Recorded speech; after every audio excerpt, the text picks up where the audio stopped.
while the world goes about its daily affairs. The messenger must proclaim.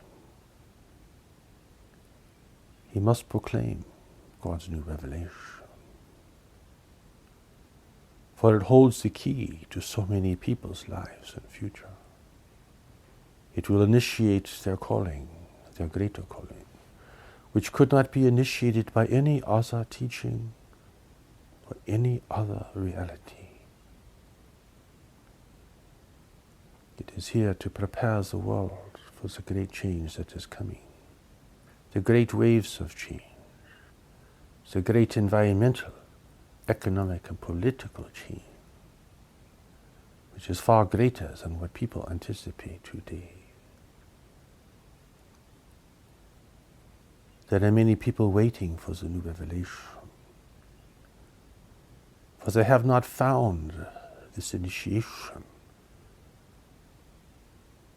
in the religions of the past, the traditions of the world. They have not been able to find the deeper connection to love through work, through any other activity. So long have they been waiting for the revelation.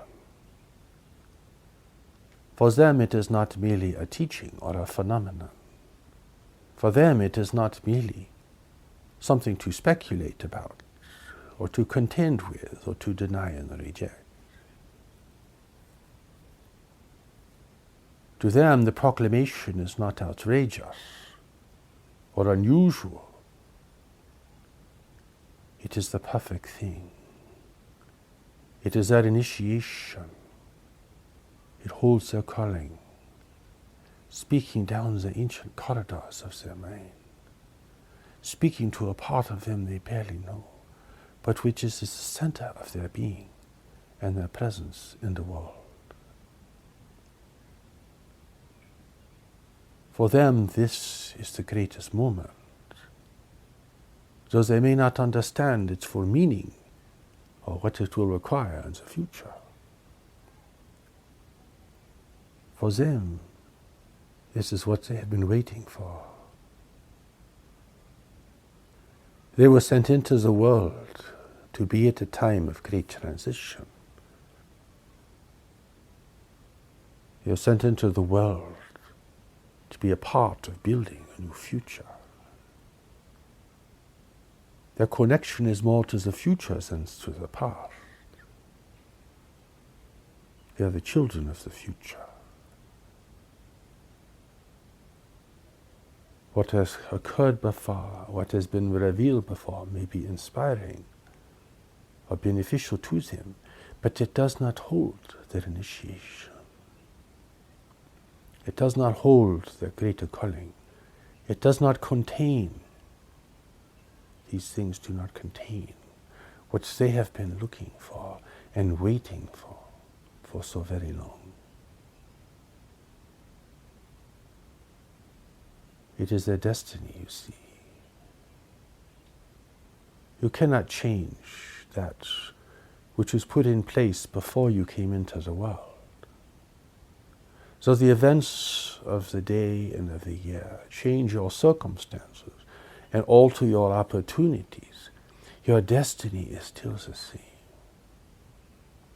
You may fight with this, you may contend with this, you may try to replace it with great projects, great romances, great endeavors, or any number of distractions and fantasies. But you cannot alter what was put within you before you came. How it will occur, if it will occur, where it will occur, may all be altered, and is being altered by the changing circumstances of the world and by the shifting allegiances within people and their condition and their environment and so forth. If it is your destiny to receive the new revelation, then you cannot find your calling anywhere else. Try as you may. Be resistant. Deny it. Stand apart. try to find fault with it. Try to belittle it. Try to keep it at bay. But you cannot alter the fact that it holds your destiny. Your mind may speculate, your mind will question, your mind will think it is ridiculous. It cannot be. But your heart will know. Your soul will be activated. It is like the voice that spoke to you before you came into the world, preparing you to enter this difficult and challenging environment. It is that voice, like our voice, that brings the connection alive, that restores the primary focus and meaning of your life. But as the moment of initiation, you will not understand. It will be so confusing, so different it is from your goals and your ideas and your notions about yourself and what you are doing in the world. And all of a sudden, it's like you are struck with the lightning. And for a moment, in the darkness, everything is illuminated. And you see the truth about your life and how far you really are from your greater purpose and calling. Adrift, as if you are on a raft in the ocean, carried about by the winds and the waves of the world.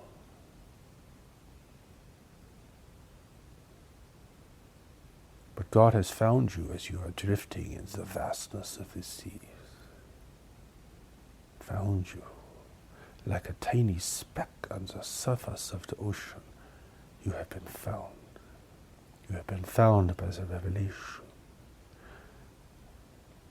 No matter what your circumstances or state of mind, the calling will speak to you. For it represents your destiny. It is not someone else's destiny. You need not worry about them. It is your destiny. You may say, what about other people? What about my spouse? What about my children? What about my dear friend? But God has found the speck on the ocean, and that speck is you. This is the initiation. Mysterious it is. You cannot comprehend it with the intellect. You cannot control what it means or what it will lead you to do. It is beyond your control because God is beyond your control. Your great ideas, your firm beliefs, well, they all appear to be shallow and weak in the face of the presence. Your arguments are hollow. Your rejection is without true emotion. Your denial is insincere. Your refusal lacks conviction, because it is your initiation. And once the initiation has been recognized, after some struggle, the journey of preparation stretches out before you. The steps to knowledge stretch out before you. The reclamation of your true life and all that will require of you in your current circumstances and obligations is set out before you step by step. You can't get your purpose from where you are.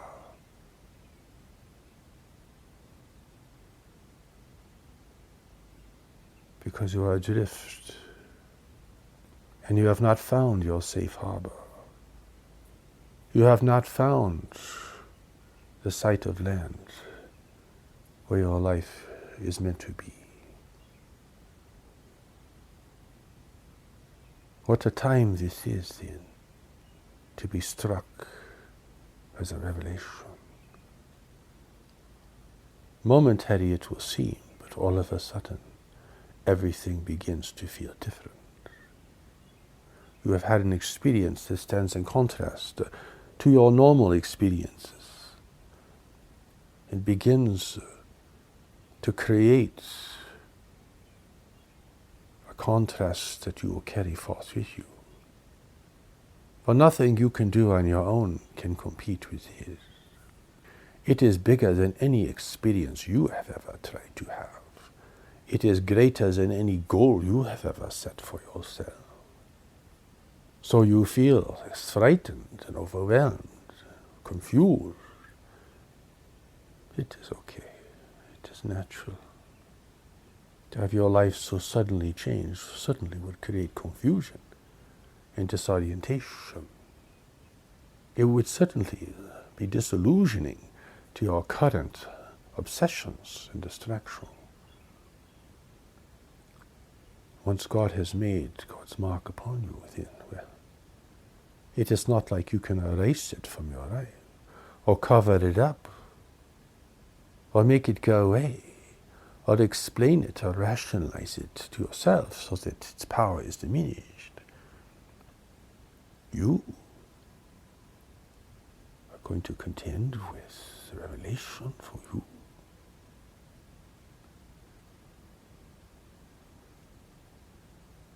It is not by accident that you happen to come across or even hear about the new revelation. All the forces of heaven that support you have been trying to get you to this point of recognition and to keep you from destroying your life in the process, to limit the damage you have already done and the waste you have already created, so that you would be available and be able to respond.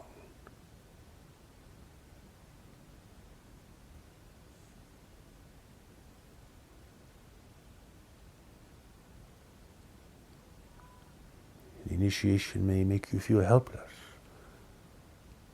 and confused, highly uncertain. You might even think it is a great misfortune. But from the position and perspective of heaven, you are the blessed amongst the few, a person who has been given the greatest opportunity. So what if it means changing your life and circumstances? What is that compared to who you are and why you have been sent? Significant to you, yes, in this moment. And meaningful perhaps to others who are involved with you. But you have been given a greater opportunity. And even more than an opportunity, a calling. And once this initiation has occurred, your journey will change. Perhaps imperceptibly as a beginning. But something has altered the course of your life. You will never really be the same. Even if you spend your life denying and rejecting what has occurred, you will never be the same. You will never be happy with simple pleasures alone. You will never be content with your former goals or distractions, hobbies or interests. Something has changed. From heaven's viewpoint, it is a great blessing. Finally, your life has a possibility of being redeemed. But to you it may seem very different in the moment.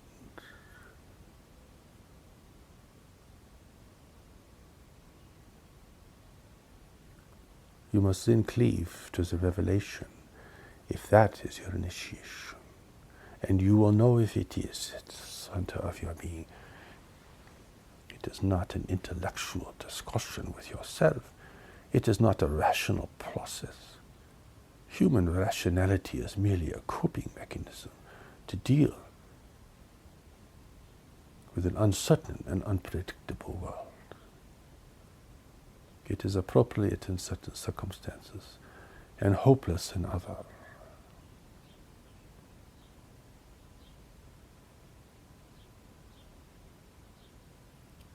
It is important that you know of the messenger, because if the initiation occurs while he is in the world, then your opportunity becomes greater, more significant. It would be a great misfortune for you to miss him while he is here.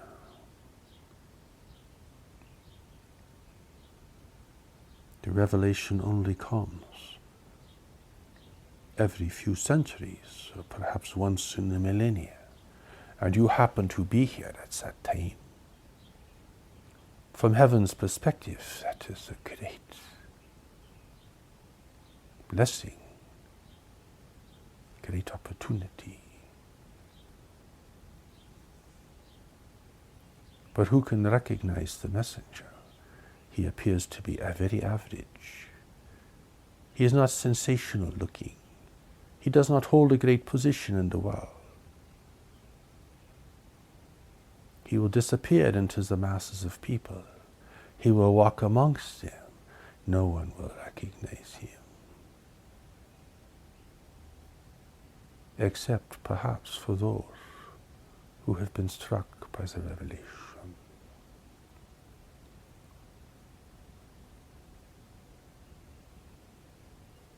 Those who meet with him, well, he may not reveal his true purpose and work in the world with them, depending on who they are.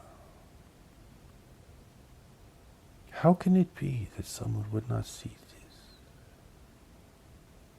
How could it be that someone of this great importance in the world would go unrecognized by the people who are standing next to him? It is the predicament of the world. Everyone has the eyes to see, the ears to hear, but they are looking in a different way. And they are trying to hear what is in their mind, and what confirms what is in their mind, and not what exists in reality. So they look, but they do not see. They listen, but they do not hear. They stand next to the messenger, but they do not recognize. They are standing next to the most important person in the entire world at this time.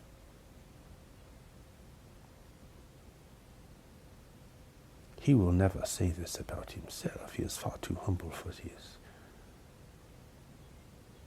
So it must be said for him.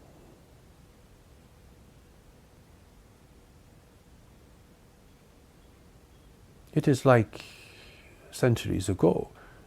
You were having tea at the table with Muhammad, but you did not know who he was.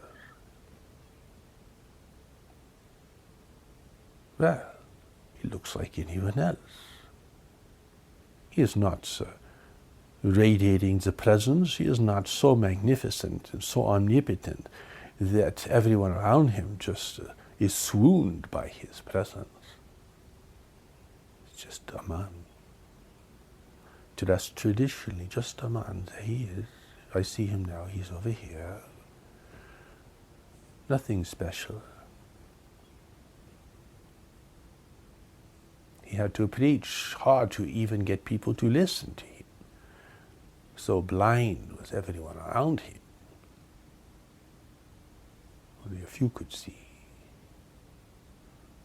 Such is the dilemma and the burden of the messenger at any time of revelation. The initiation begins with impact. It begins with dissatisfaction and the recognition that you are searching, that you are not content with what you have and where you are and with what you are doing, because it does not represent who you are and why you came here. Those who think they are contented have not yet reached deep enough within themselves to realize they are falling far short of where they need to be and what they need to be doing. The goal is not happiness, but preparation, readiness, contact, reunion, and ultimately contribution to the world, wherever it may be appropriate for the individual. That is why the pursuit of happiness is so deceiving. Because the revelation will make you uncomfortable. It will challenge you. Do you think God is going to come and comfort you when you are sent into the world to do something that you are not doing now and have no hope of doing unless something greater is given to you, unless you are called out of the crowd, unless your journey is altered by the power of heaven, you will just be a speck on the ocean, unknown to yourself, unknown to others. Even if you have a great position and acquired wealth and stature in society, the empty nature of your life will be pervasive unless you have found your greater work and are doing it to the best of your ability.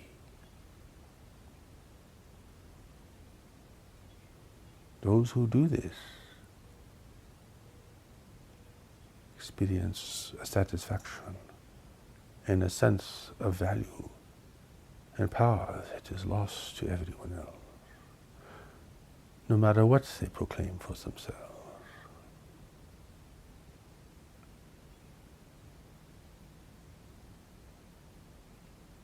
God's new revelation will clarify the nature of human spirituality, which has been overlaid by culture, by convention, and by political manipulation.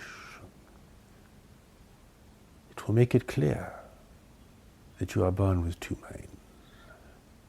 A worldly mind is conditioned by the world, and a deeper mind within you that is still connected to God. It will make it clear that the intellect has limits, and beyond these limits, you must go beneath the surface of the mind. It will make it clear that you cannot fulfill yourself apart from your greater work and destiny, and that all the pleasures you seek will be temporary and will not satisfy the deeper need of your soul. It will make it clear that you are living at a time of great change, where humanity's isolation in the universe will come to an end, and where the great waves of change will strike the world. A time of great upheaval and uncertainty. A time for the revelation to occur. People may want many things of the messenger, hoping for dispensations, for miracles, hoping to believe in someone supernatural, hoping to have their life be enriched by his presence in his word. They will be disappointed, as have the previous messengers disappointed many people. That's why messengers are denied, rejected, avoided, and in some cases destroyed, because the people do not get what they want. They only receive what they truly need. What people want and the will of heaven are so very different. But if in truth you could discern your deeper requirements for life, beyond survival and acquiring the simple things that are necessary for stability and safety in the world, you would see that what you want and the will of heaven is really the same. But this recognition would happen only at a very deep state of self-honesty for the individual.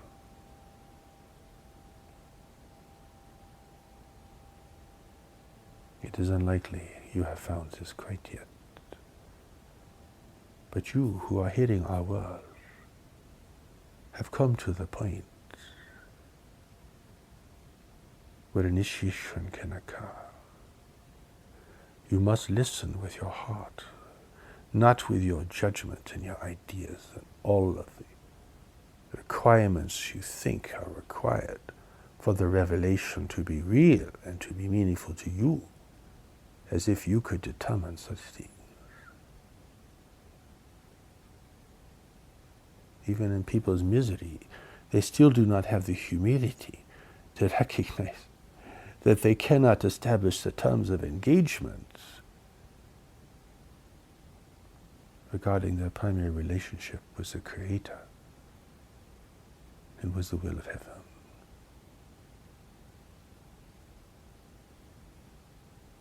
Your religious beliefs cannot really do this because it happens beyond the realm of belief. Belief will not get you into your ancient home, your heavenly state, because belief is too weak, too temporary. When you leave this world, you will not have any beliefs. They all pass with the body. You will just be there, you as you really are. Your spiritual family will receive you and ask you if you achieve certain things. And in that moment, without the burden and the blinding effect of your beliefs, it will be clear as day that you either did or did not fulfill these primary functions. And there is no condemnation if you should decline. It just means your work is not yet done. You have to work your way back into heaven, you see. You have to serve the separated world, the separated universe. You have to work your way back through contribution and through self-development. You cannot return to ancient home as a miserable, conflicted, contentious, grievous person. Heaven would seem like hell to you if that was the case. God does not simply dispense with all these problems because God did not create sin. They have to be uncreated. God has given you the power of knowledge, the deeper intelligence, and a greater calling to erase the tragedy of your former life and existence, and to restore to you the dignity and purpose that is yours to claim, and the purpose that is yours to serve. It all begins with the initiation. If it is to be true and efficacious, it begins with the initiation. That is where God sets the terms of engagement and establishes the beginning of your real journey home. You cannot take yourself back to your true state because you do not know the way.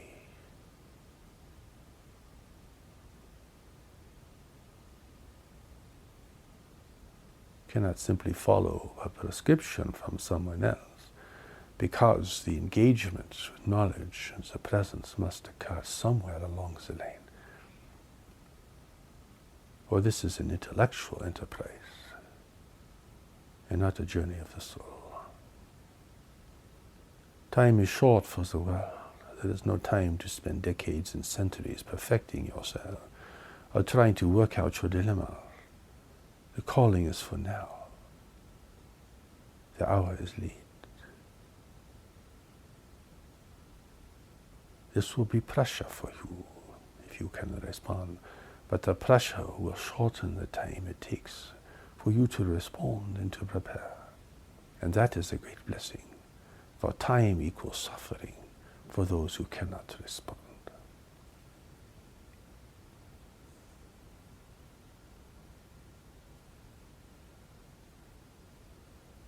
The gift is within you, but you cannot unlock the door.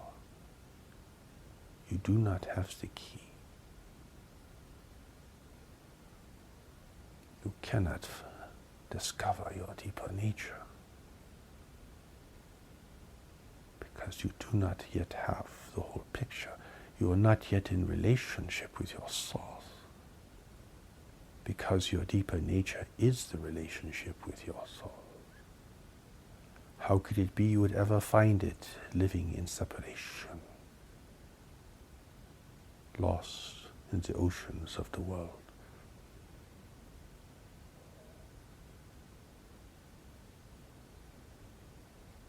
This is the gift of heaven, that your life can be redeemed,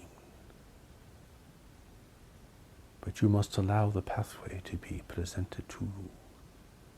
You must respond to the revelation. If you have not responded to God's previous revelations, then you are waiting for the new revelation.